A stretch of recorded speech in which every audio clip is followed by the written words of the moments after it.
Hello and welcome back to another one of my FPL videos, and in this video of course it is my team selection ahead of game week 7, where to be fair I'm 97% confident of how my team's going to be for game week 7. There is a slight issue with Saka, but apart from that, pretty confident of what my team's going to look like ahead of this game week. I do have one free transfer for this game week, so I will go through the possible transfer that I could make ahead of this game week. But before any of that, like always, we're going to look back on the previous week, game week 6, and how I got on. And as you can see already on the screen anyway, 81 points overall. Pretty happy with that. Could have been even better, but I got a green arrow and that's what it's all about. So definitely take the 81 points overall. So in goal then, I went for Jordan Pickford ahead of Turner. 2 points for Pickford, 1 for Turner. And like I said last week, weren't expecting anything from my goalkeepers, to be fair. Pickford had Brentford away. Turner had the hardest game on the calendar, Man City away. So yeah, weren't expecting anything. So the streak does continue. Still no clean sheets. If only I decided to go for a Leno or maybe even a Johnson, it would have been worked out perfect for me. But I didn't. I went for Pickford and for Turner. Now I know Turner got that clean sheet against Chelsea, but he wasn't even my starting lineup that week. So completely irrelevant there. I just have to be happy that Pickford had scored Turner. So that's my only silver lining. I mean, obviously it was a shot that Everton won. There weren't a shot that they conceded. With my defence, this is where I could have had an even better game week. So, as you can see on the bench, one of my transfers that I made, I took out Rico Henry. Obviously, he's injured long term, out for possible season. And I brought in Botman like I said I would. Now, I said I'll probably put him on the bench if I made my other transfer that I did. And of course, Botman decides to get his first goal, his first Premier League goal, should I say, for Newcastle, as well as get a clean sheet. So 12 points there. Pretty gutted about it, but I can't be too disappointed because the other defenders that I have did also perform. They just didn't get as many, some of them, as him. And in hindsight, yes, if I took a midfielder out, it would have been perfect. But the way the season's been going, having 4 at the back hasn't worked for me, should I say, so far this season. And Saliba, he did get 1 point, which I did think he was going to get. So at least I got that decision correct. Now, my starting, obviously, defenders. Espinian, probably said that wrong. I know I've said it wrong. I can just know it. I can't say it right. I don't know why. But he got me 6 points. Now, if only Brighton knew how to keep clean sheets, this guy would be getting me 10, 12 points every game week where it's going. So he got an assist, but no clean sheet, which is a little frustrating because I thought Bournemouth, if anything, he'll get a clean sheet there because they were at home. But I'll take the assist and I'll take those 6 points. So yeah, happy with that, I guess. And the Kanji, I said it last week, I expected a clean sheet against Forest. That did happen, so I got that right as well. Unfortunately, he did get that yellow card, so he only got me 5 points instead of 6. But I'll take the clean sheet, so that's why I can't be too disappointed at the fact that, yes, Botman got the goal, but how often is Botman going to score? It's just unfortunate timing, really. And finally, my last defender, Kieran Trippier, my second transfer that I made. So I took out Ben Chilwell. Wasn't confident that he was going to start at Villa. I figured Villa is going to be a tough game, and I thought, you know what? Newcastle's fixtures look good. I'm going to take the hit. Well, take the transfer, because I had 2 free transfers anyway. And I'm going to bring in Trippier, and it was perfect timing. I mean, ideally the week before was perfect timing, but the fact that I've got him on the week, he got 18 points, like he did with Sterling when he played Luton. Perfect timing. Really happy. So 3 assists, 3 bonus points, clean sheet, 18 points overall.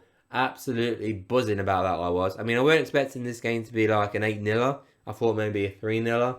But the fact that he got 3 assists, absolutely buzzing. When you're watching the game, you've seen that you go, was that Trippier across it? Was that Trippier did that? Oh, beautiful. Absolutely beautiful. I mean, obviously for a Sheffield United fan, it would have been a hard one to watch.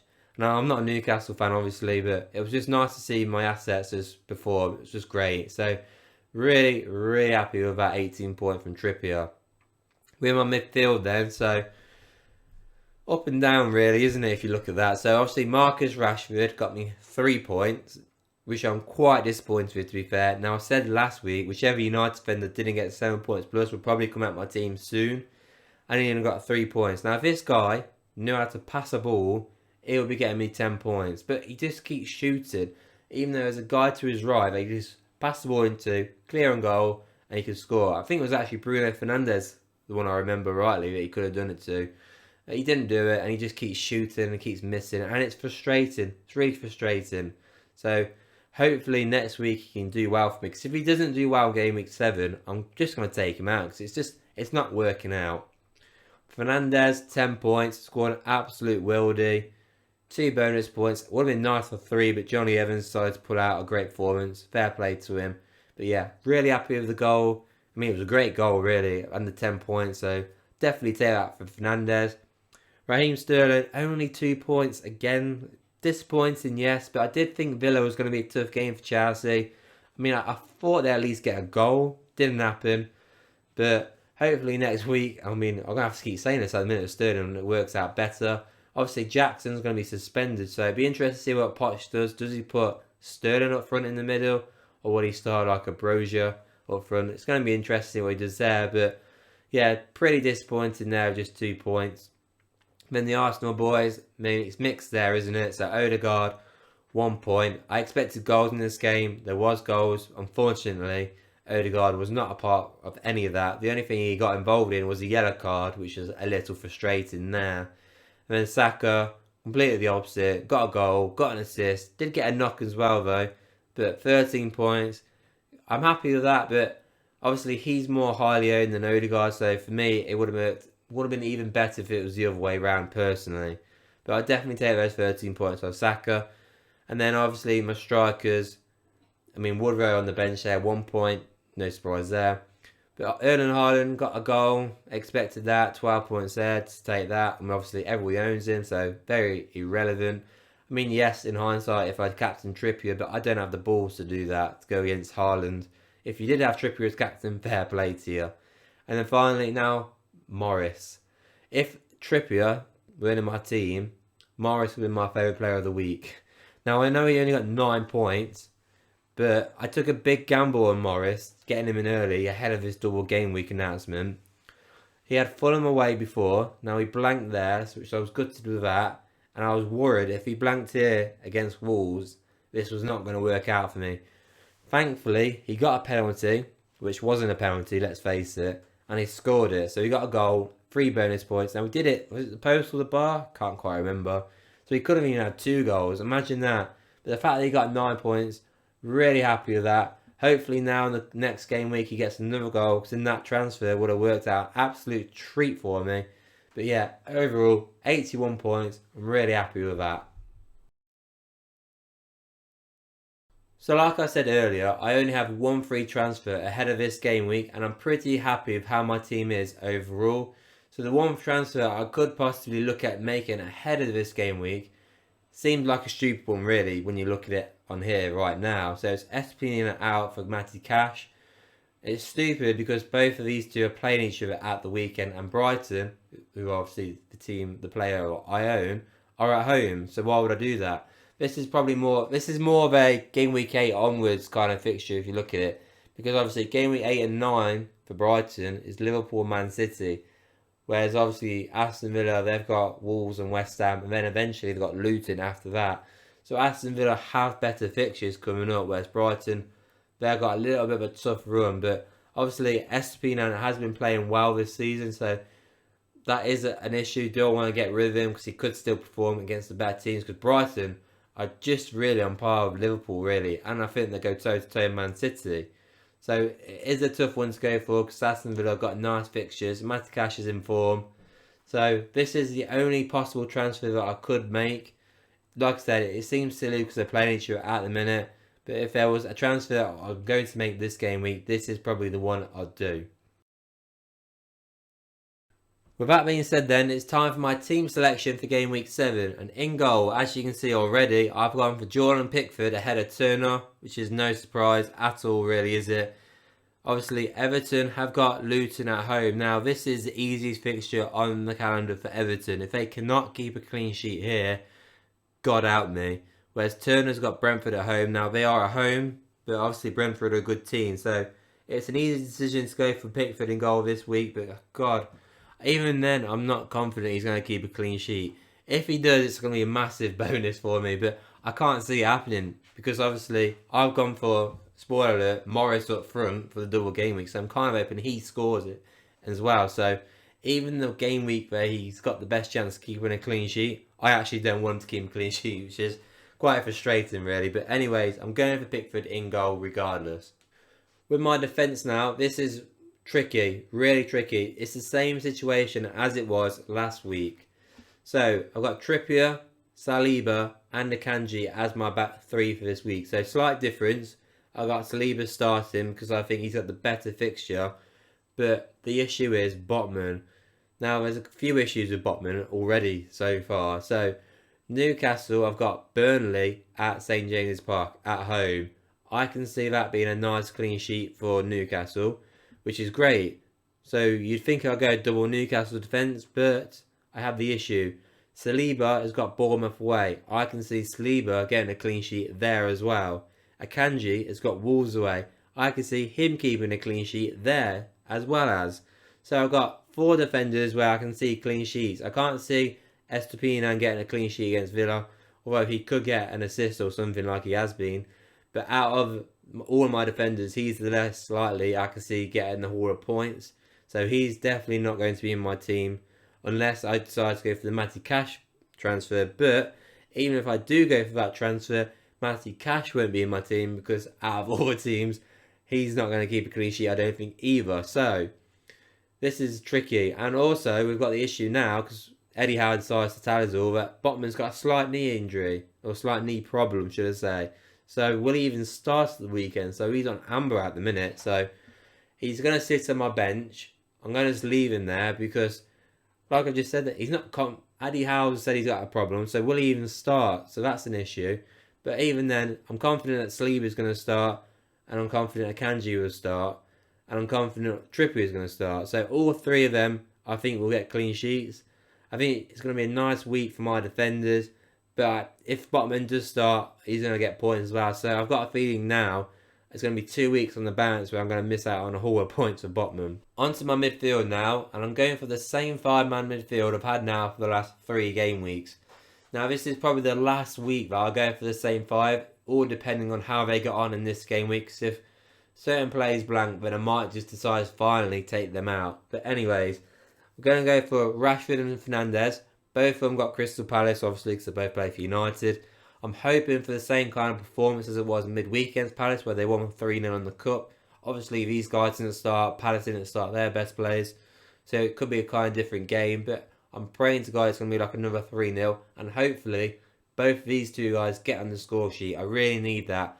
I need another performance from Fernandes, another 10-pointer. But I really need a 10-pointer from Rashford. If it doesn't happen, he's going to have to go because he's quite expensive.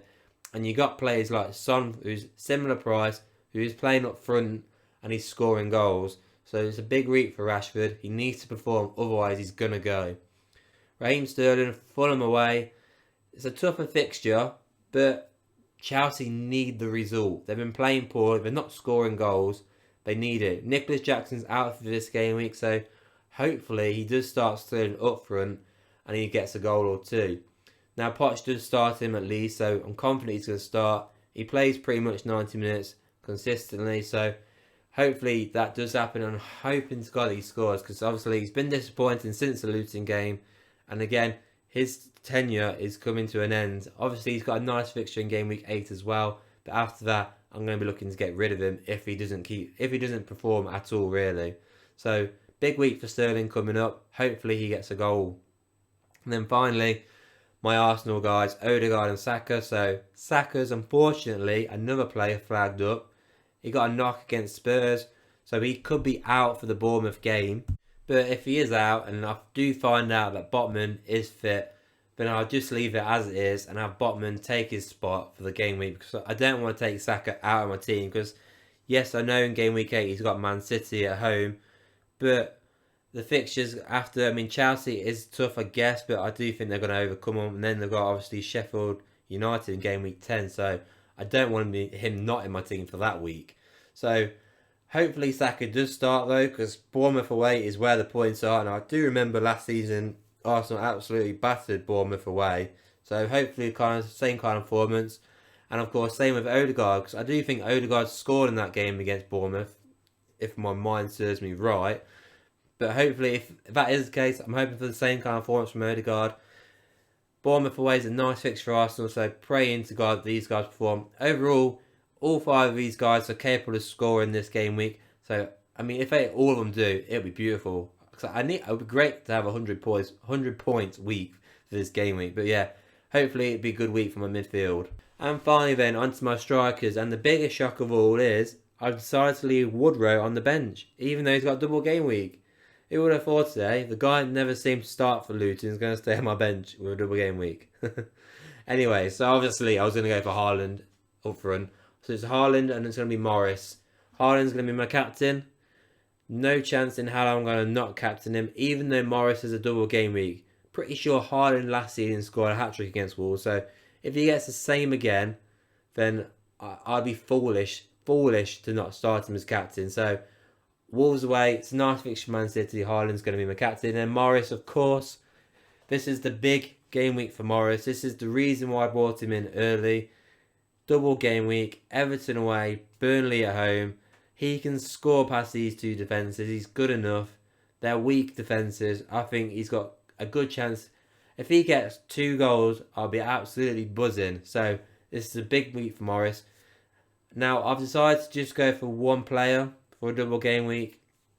I'm not going for any Burnley because there's nobody there that I find interesting at all. And same with Luton. There's nobody really I find interesting other than Morris. So, big week for Morris. I can't wait for this game week, to be honest, because I've got a feeling it could be a good one. But saying all this, it's going to go terribly wrong because I'm too confident. That's the problem. I'm too confident in this game week. But anyways, that is how my team is going to be shaped up for game week 7. Now, there is the possibility, like I said, maybe taking a transfer, bringing in cash. But even then, he'd just sit on my bench anyways.